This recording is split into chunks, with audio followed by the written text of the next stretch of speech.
and we're going to go straight to this. And that is volume of a prism, which is not a major challenge, because if I ask you, fifth graders, how do I find the volume of this box? 372. What would you tell me? That's it. Now you wouldn't probably sound like that's what I'm saying. But that's fine, yeah. So volume equals length times width times height. Okay. So 3 times 7 times 2. Yay, okay. Really what you're doing is you're taking the base, that part right there, times, stretching it into the third dimension, the height. So in this case, 3 times 7 was 21 times 2. There you go. Now, what if I have on the other hand, whoa, that's awful. Wow. It's right up there. Holy crap, that's awful. All right, we're going to try this again with better. Okay, we're just going to try it again. May or may not be better. Okay, cool. What shape is that? Hexagonal prism. I like it. So if I want volume equals base times height, what is the base of that hexagonal or hexagonal prism? It's a good call. What formula do we use to find the area of a hexagon if it's regular? 1/2 AP. Ooh. Okay, so let's assume I have that's 3, that's 4, and that's 10. Go. What's volume? Well, what's the first thing I need to do? 4 times 3? No, not 4 times 3. 4 times 5. 4 times how many? 5. Why? There's 6. I know, but I just wanted to let her catch it. Oh. All right, if you do 4 times what? 6, because it's a hexagon. So 4 times 6, 4, 4, 4, 4, 4, 4, 24. So we have 1/2 of 3 times 24 times what? 10. Very good. Okay. So let's see here. Half of 24 is 12. 3 times 12 is 36. 36 times 10. 36 times 10. 360. Very good. All right. All right. Here's my question. I was just tired. Is that a prism? No. Cylinder. Oh, it's a cylinder. Okay. Technically, you're right, because a cylinder is like, is a square a rectangle? You're like, well, yeah. A square is a rectangle. But, hello, Victoria. A square is a rectangle, but it's like better than a rectangle, it's a square. Is this a prism? Yeah, kind of it is, but it's like better, it's a cylinder.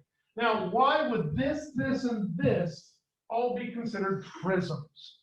They're 3D. They're 3D? That's what you got to be 3D or you can't be a prism. That's a good call. Yo. They have the same top and bottom. So the base, whatever shape that is, has to be the total same. Does everybody agree? Now, that means formula is basically the same, big old base. You'll notice I'm using the capital B because it's the base. It's not like a base of a triangle, it's like the base of the whole thing, okay? What is the shape of the base in a cylinder? Circle. So the area of a circle is pi times r what? Squared. Perfect. Love it. So if I have, 4 and this is, 8, could you find the volume of that cylinder real fast? What is it? Real fast. Pi 16, because you got 4 times 4 is 16, 16 pi, okay? Times 8. What's 16 times 8? Well, what's 8 times 8? 64. Times 2. 128. So the answer here is 128 pi. There you go. All right. I mean, Wait, wasn't this the stuff you just do? yeah, right. Now that's a really good point because in fact that's where I was going next. Isn't this the stuff we were just doing? Because were we doing areas of each of these little shapes? So what's the only thing we've added? 3D times height. That's it.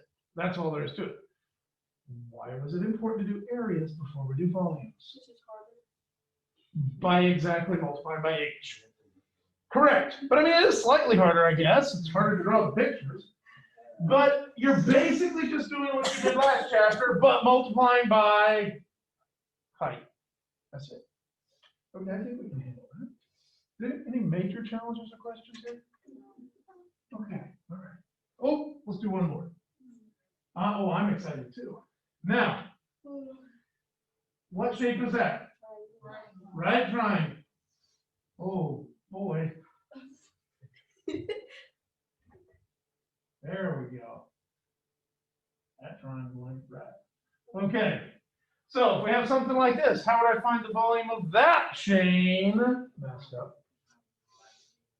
Messed up. What shape is this?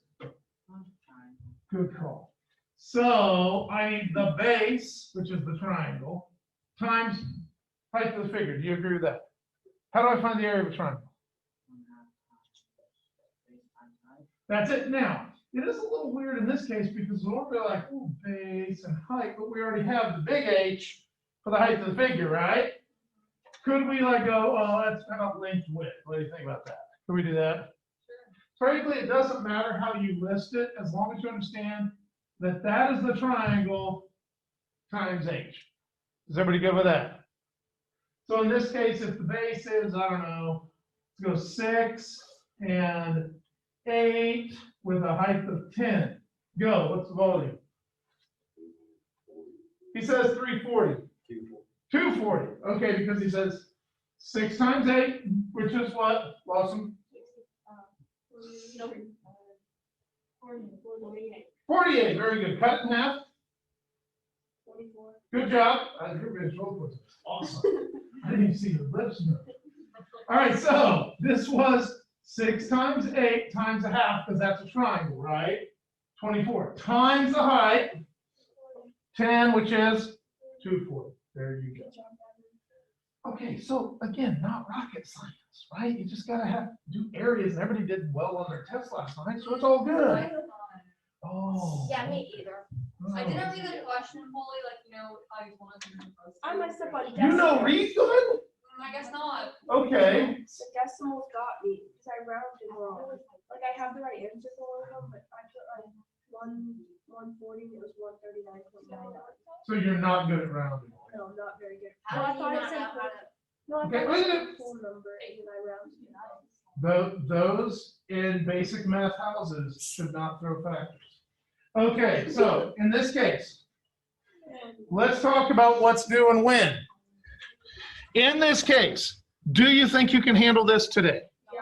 I think we can handle that for Wednesday, because I see you Wednesday and Thursday, yeah? Yeah, it's good. Okay, then, volume of a cylinder is due Thursday. Then, volume of a pyramid, due Friday. Doesn't matter whether I see you or not on Friday, it's due then. And cone, due Monday.